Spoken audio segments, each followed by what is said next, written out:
एक व्यक्ति विश्वकर्मा चौहान ने अपनी पत्नी ममता चौहान की हत्या कर दी।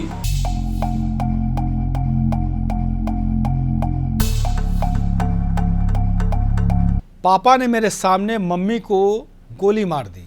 गोरखपुर में 15 साल की एक बच्ची ने अपनी मां को मुखाग्नि दी है। गोरखपुर में एक पति ने अपनी बेटी के सामने ही पत्नी की गोली मारकर हत्या कर दी। बेटी ने बताया कि मैंने मम्मी से कहा मुझे चॉकलेट खानी है, वो मुझे मार्केट लेकर गई थी। मैं राधा स्टूडियो के पास एक दुकान से चॉकलेट खरीदकर मुड़ी ही थी कि देखा पापा ने मम्मी पर पिस्टल तान रखी थी। फिर 2 धमाके हुए, वो नीचे गिर पड़ी, तड़प रही थी। पापा उन्हें देखते हुए वहीं खड़े थे। ये कहते हुए 15 साल की मुक्ति रोने लगी। वो शाहपुर थाने में अपना बयान नोट करवा रही थी। पिता विश्वकर्मा चौहान के खिलाफ FIR कराने वाले मुक्ति ने ही खजनी के शमशान घाट में अपनी मां को मुखाग्नि दी। अब उसकी देखभाल उसके मामा कर रहे हैं। मामा डरे हुए हैं कि अगर विश्वकर्मा जेल से छूटा तो मुक्ति को भी नुकसान पहुंचा सकता है।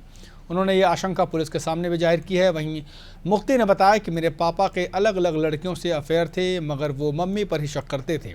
इस बात को लेकर उनके बीच अक्सर लड़ाई होती थी। मेरी मम्मी बहुत अच्छी थी, मेरी खुशी के लिए वो दिन रात मेहनत करती थी, मेरी हर ख्वाहिश को पूरा करती थी। मैंने कभी नहीं सोचा था कि मेरे ही सामने पापा मेरी खुशियाँ उजाड़ देंगे। वहीं ममता के 3 भाई संदीप, शनि और संजीव मां के साथ लुधियाना में रहते हैं। ममता की मौत के बाद मुक्ति ने पहली जानकारी अपने मामा संदीप को दी थी। इसके बाद संदीप ने दूसरे रिश्तेदारों को कॉल करके वहां भेजा।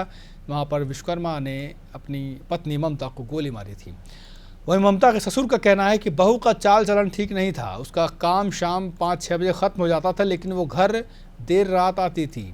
मेरे बेटे ने गलत किया है, लेकिन बहू रोज़ झगड़ा करती थी, हम लोगों की बात भी नहीं सुनती थी। इधर जब से तलाक का प्रोसेस चल रहा था, बहू कहने लगी थी कि पहले ज़मीन मेरा नाम लिखो, उसके बाद ही मैं तलाक के पेपर पर साइन करूंगी। इससे मेरा बेटा परेशान था।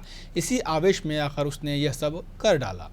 वहीं हत्या के बाद विश्वकर्मा चौहान जेल में खुश नज़र आ रहा है। जेल में बाकी कैदियों से उसकी दोस्ती हो गई है। उसने बंदियों से कहा था कि पत्नी की वजह से मैं कई दिनों से टेंशन में था, सो नहीं पा रहा था। उसका चेहरा मेरी आंखों के सामने गुजरता था, बहुत परेशान हो गया था। भले ही दुनिया के लोग मुझे हत्यारा कहें, मगर अब मैं सुकून से रह रहा हूं। जेल प्रशासन के मुताबिक वो नॉर्मल दिनों की तरह ही बैरक में कसरत करते हुए देखा गया है। वो पुशअप लगाता रहता है।